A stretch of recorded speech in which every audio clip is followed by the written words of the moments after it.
Туугандар, ассаламу алейкум. Жакшылык кылганды жакшылык күтөт демекчи, мындан 10 күн мурун Дастанбек инибизге келип, бул аварияга дегиле кандай попал болуп калган, кантип алданып, ушинтип моундай ДТПны мойнуна илип, бул машинаны өткөрүп берип койгон, ошол жөнүндө маалымат билип берди келе. Бүгүн да болсо келип, дегиле Дастан инибиздин жашоосу кайсыл жакка өзгөрүп атат? Бул машинаны дегиле оңдотсо болобу? Ошол жөнүндө толук маалымат билип бермекчибиз. Андыктан видеонун аягына чейин биз менен бирге болуп туруңуздар. Туугандар, видеодон 30 секундка алыстабай туруңуздар. Көргөн көзүбүзгө, уккан кулагыбызга ишенбей, биз дагы City Parkка жетип келдик. Чындап эле ушундай машинелерди арзан баада берип атабы деп.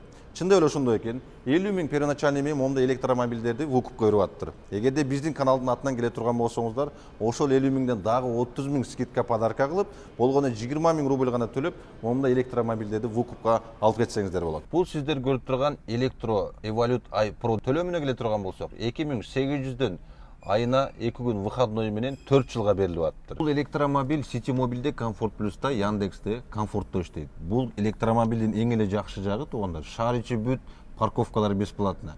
Платный дорогалар бүт Москва боюнча бесплатный. Дагы бир плюс жагы туугандар, бул машиналар менен City Mobile'де иштей турган болсоңуздар, City Mobile эч кандай комиссия албайт. Болгону паркы 3% комиссия алат.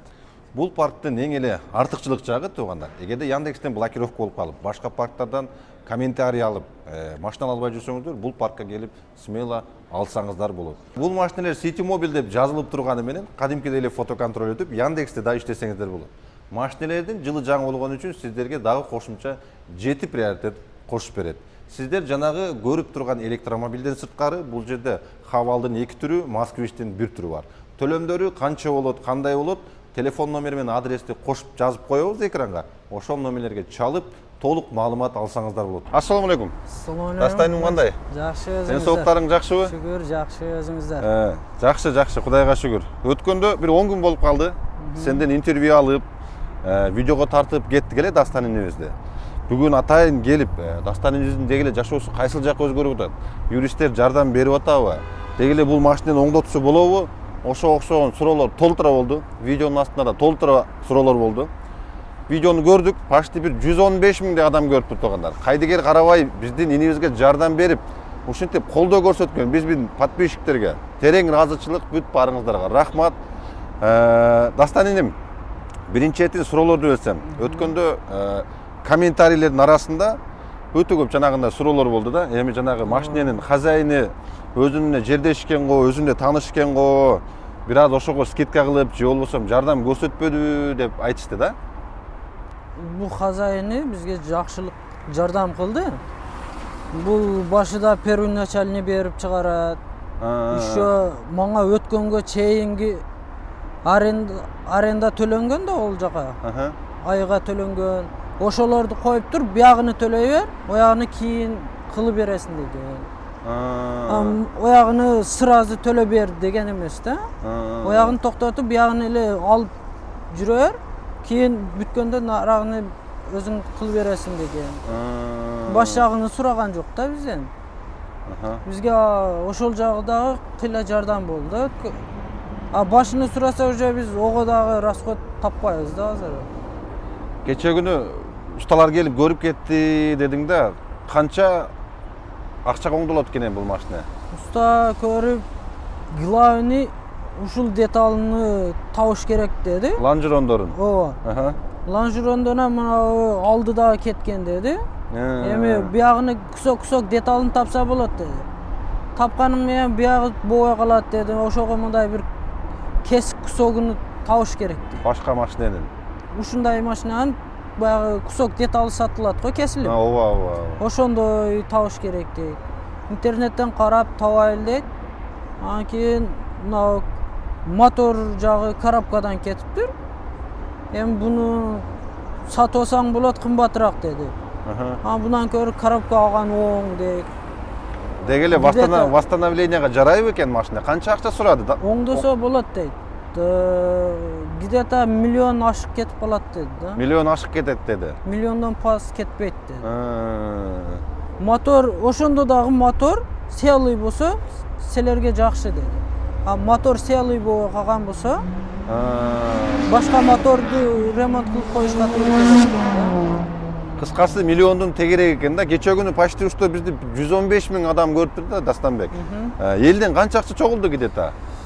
Элден картага түшүп атты. Мен картадан акча жоготконмун да. Бирөөнүн акчасын картадан жоготуп алып, мен ага төлөп бердим. Ошодон неме кылып, картага түшкөн сумманы мен наличке кылып чыгарып алып аттым. Эми картага ишенич жок. Алып койсо каяктан табам? Элдер ушунча жардам берип атса, ону да жоготуп берген болсом, туура келбей калат деп наличке кылып чыгарып алдым. Азыр 570 000 наличке бар. Ан картада дагы бар. Туугандар, видеодон 30 секундка алыстабай турсаңыздар. Кудайдын кулагы сүйүнсүн, күндөн күнгө Комфорт Плюстардын арендалары арзандай баштады. Могу сиздер көрүп турган Geely Atlas менен Cherry 7 Pro Max'тын арендасы 2600-гө түштү. Бул паркта 5000 депозити бар, сразу берсеңиздер, эгерде накопительный кылам десеңиздер 200 рубльдан 15 000ге чейин чогулат туугандар. Бул жерден машина алсаңыздар, сөзсүз ушул паркта иштесеңизге туура келет. Парктын комиссиясы 3%, вывод моментальный туугандар. Телефон номерин, адресин видеонун астына жазып коем. Ошол номерлерге чалып, келип, машинаңызды алып, ишти кыла бересиздер. Кеттик анда видеону дальше уланталы. 660 000 чогулду да. Элден чогулду 660 000 плюс-минус. Азыр ошого эртең биздин иштен дагы нары бери болсо, ушуну срочно устага киргизиш керек. Урматтуу биздин YouTube көрүүчүлөр, Дастанбек инибиздин өзүнүн оозунан уктуңуздар. Элден 660 000 чогулуптур. Бул карта өзүндө бизге эч кандай тиешеси жок.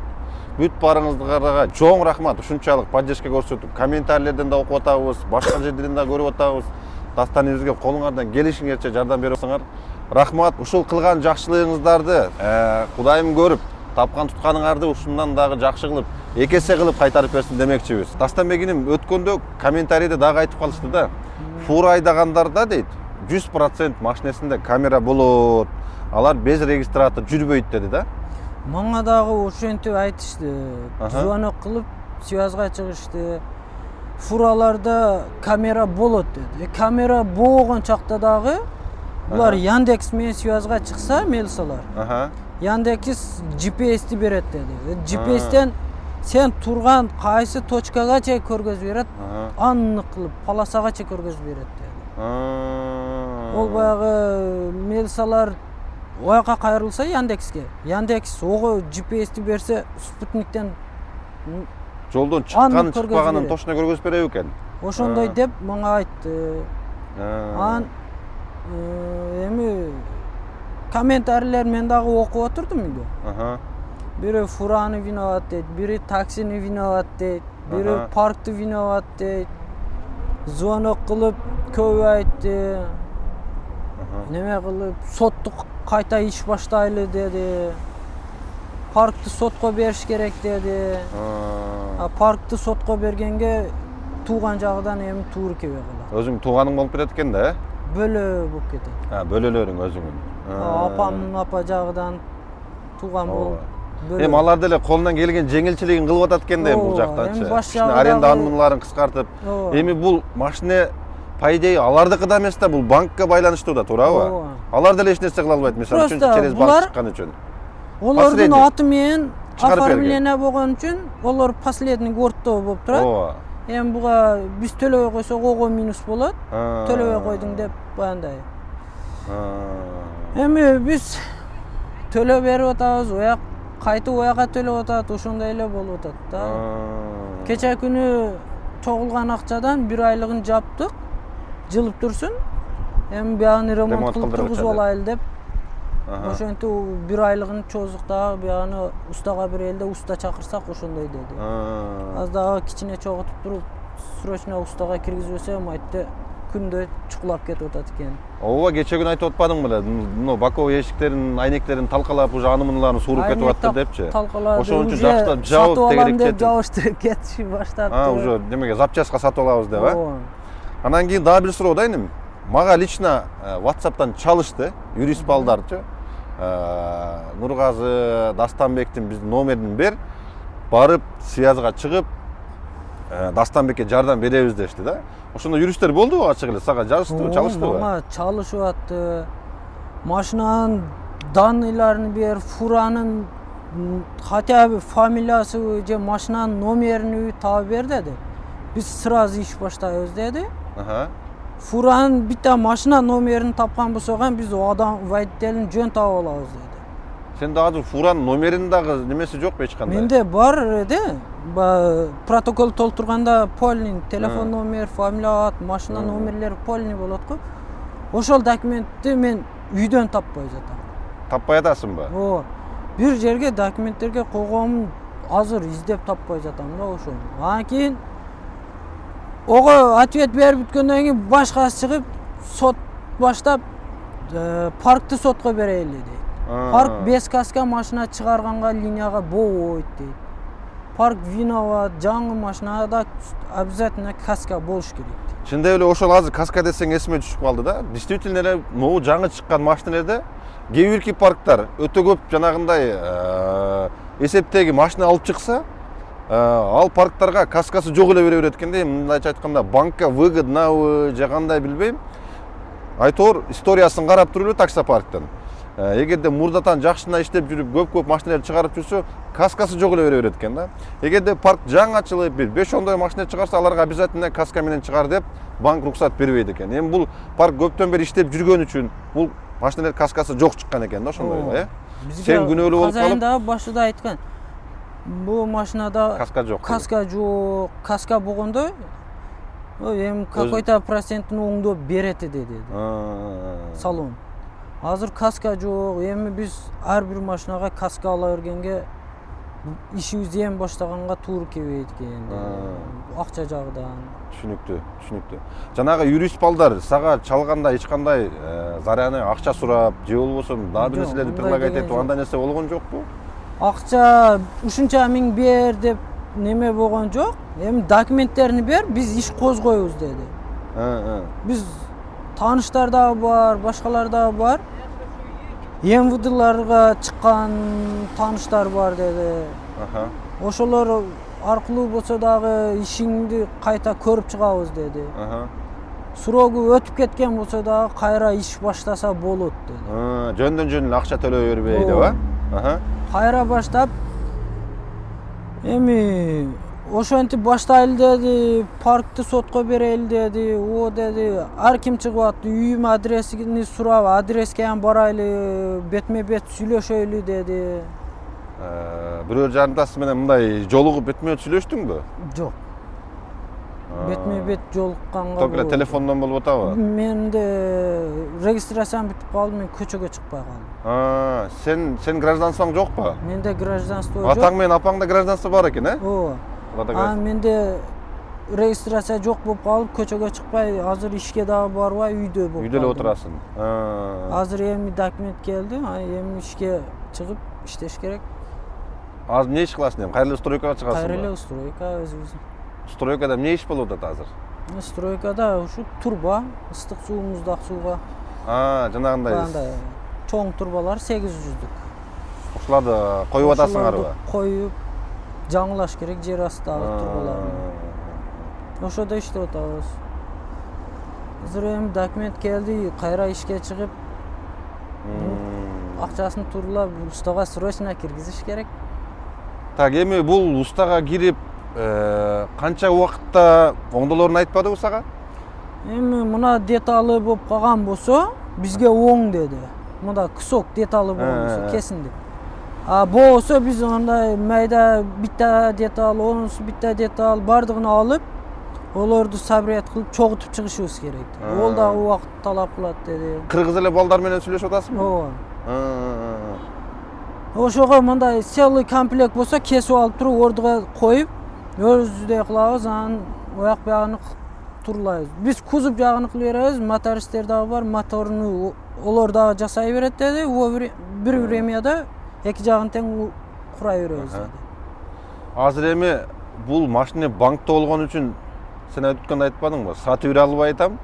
Лучше буну эгерде азыр срочно жаап туруп эле бул кредиттичи, досрочно жаап туруп эле. Бул машинени лучше бир металломго же бир жака запчасть неме кылган жака сатып туруп эле башка машина алсаң жакшы беле дегеним, чтобы сенин дагы кийинки, мисалы үчүн эми оңдотуп туруп, момундай машинени оңдотуп туруп, таксиге чыгып турган болсоң, эми сен дагы коопсуздугуң дальнейшем кандай болот деген вопрос болуп атат да. Ал жагы да бар. Эми бардыгы Алладан да. Эми ошондой кылсаң болобу экен, досрочно жаап туруп, машинени өзүң өткөзүп туруп, мисалы үчүн ошондой кассапканага сатып, анан кийин эми болгон чогулткан акчаңа бир эконом болсо да бир машина алып алып туруп таксиге чыксаң. 1-2 ай күтүш керек да, ону общий сумманы жаап ташаш үчүн. Жанагы биздин көрүүчүлөр көп айтып калды, эми Дастанбек Кыргызстандан келип эле таксиге чыкпай эле койбой белең деп атат да. Сен бирок ага чейин бияка келип таксиде жүрдүм дедиң, а? Ага чейин таксиде жүргөнмүн. Таксиде ден-ночь иштеп жүрдүм. Кийин срочно үйлөнөм деп Кыргызстанга кеттим дагы, үйлөнүп 1 айдан кийин кайтып келип, анан кийин кайра такси чыгып калып, таксиге чыгам деп, дагы эле эми техникада жүргөн адам техникага кызыгат экен. Ооба. Таксиге чыга коюп, анан 14 күндөн кийин ушул кокустук болуп кетти. Үйлөнгүчө таксиде канча жүрдүң эле? 2020-дан бери таксидемин. 2020-дан бери такси кылып жүргөнсүң. 2020-да миндим. Кыргызстанга барып, жок, 21-22-де минип 3 паркта жүрдүм да. 3 паркта жүрүп, эми биразги парк башкача экен. Бир паркка попал болдум. Акча вообще синмайт кылып алып болбойт. Аренда период алат. Абетте иш кызыган маалда чечип алышың керек, о маалда чечип ала албайсың. Жакшы сумма жок. Онон өтсө чече албайсың. Акыры ошондой болуп, ал паркта 1 ай ашык иштедим. Акыры машинаны тапшырдым да, тапшырам десем 15 күн заранее айтышың керек. Анан кийин тапшырасың деди. Болсо 15 000 штраф деп, ошондой кылганы ага дагы 15 күн иштеп жүрдүк. Кийин анан бир жакшы паркка алып, ол паркта иштеп жүрдүм. Анан кийин Кыргызстанга кеткенден кийин келип ушул машинаны алдык эди да. Мынакей урматтуу биздин көрүүчүлөр, өткөнкү видеодо кичине мындай түшүнбөстүк болуп калыптыр. Дастанбек инебиз типа мындай Кыргызстандан келип эле таксиге отургандай болупчу. Дастанбек инебиз өзү бир 3 жылдан бери мындайча айтканда такси тармагында акча табып келет экен да. Эми мындан сабак алуу Кырсык Кашкабактын ортосунда демекчи, хоть 10 жыл болсо деле, хоть 20 жыл опытуң болсо деле, жанагындай Кашкабактын ортосунда демекчи айттырбай эле келип калат экен да Кырсык. Ошон үчүн деги эле бир 10 жылдан бери иштесеңер дагы жолдо жүргөндө өтө этияттанып, ремендерди тагып, видео регистраторлорду коюп машинеге өзүңүздөрдүн коопсуздуктарыңызды жакшы карап жүргүлө турганда, тем более бөтөн жерде. Көрүп атасыңар го азыр Дастанбектин өзүнүн мындайча айтканда биз элге жеткирип көргөзбөсөк, биздин мондай болуп, оор ситуацияда калып, монтип алданып, ушундай нерселерде өтө кыйын болуп калат экен да туугандар. Ушундай. Түшүнүктүү инем. Эми бүгүн да анда немелерин коюп коелу, жана Сбербанк карталарыңы. Жанагы телефон номериң иштеп атабы, өткөндө жазып койгон Дастанбек деп неме? Связга чыга албай атабыз, жаза албай атабыз деп ошентип калып атышат. WhatsApp'тан чыгып атат, о связь номер баланс жагыдан минуска кирип кетип атат да, өзү баягындай подключение болуп, минуска кирип кеткени. Интернет иштетпей коюп, ошондой болгону мен өчүрүп койгондом, азыр ушундай связь болбой жатат деп көп WhatsApp'тан чыгып атат. А мен связь номерим өзү Йота да. Жанагы сага жазып койгон, өткөндө жазып койгон номерде только WhatsApp'ың иштейби кандай? WhatsApp, анан Сбербанк карталар бар. Ошону айтып коелу туугандар. Өткөндө биз чала албай атабыз деп мага көпчүлүгү чалды, типа мен алдап же башка номер жазып коймосуп. Ал номеринде только WhatsApp менен Сбербанк ошол номерге байланыштуу экен. Эгерде дагы бир кошумча маалымат берип, Дастанбекке юридический жактан, же финансы жактан жардам берем десеңиздер, номерин сохранить этип, WhatsApp'тан жакшылап чалып жазып дагы толук маалымат алсаңыздар болот могул иши боюнчачы. Эгерде жакшы сервистери болсо туугандар, могул ишти арзаныраак бүтүрүп беребиз деп могул машиненичи өзүңүздөр келип бир сыйра көрүп, ушу Дастанбек инебизге жардам берип койсоңуздар өтө жакшы болот эле. Буюрса мындан дагы көбүрөөк мындай видеолор тарткан аракет кыла бермекчибиз. Могу бөтөн жерде кыргыз элибизге ушинтип нар жак бер жак үнү жетпей аткандар болсо, кайрылсаңыздар туугандар WhatsApp'танчы. ушуга окшогон мындай тяжелый болгон нерселерди илге чыгарып көргөзүп колдон келишинче жардам беребиз. Анан кийин кечээ күнү жазып калдым.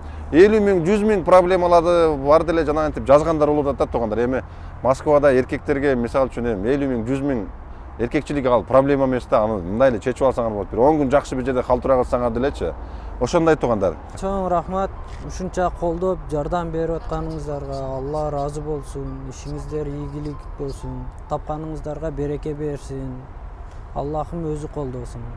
Молодец иним. Рахмат кыргыз элибиз. Рахмат. Кыргыз элибизге рахмат. Көрүүчүлөргө чоң рахмат. Сизге да чоң рахмат. Болду иним, Ушунча ийгилик. Жардам берип атат. Дагы бир көрүшөбүз буюрса, бир айдан кийин дагы бир результатын көргөзөбүз.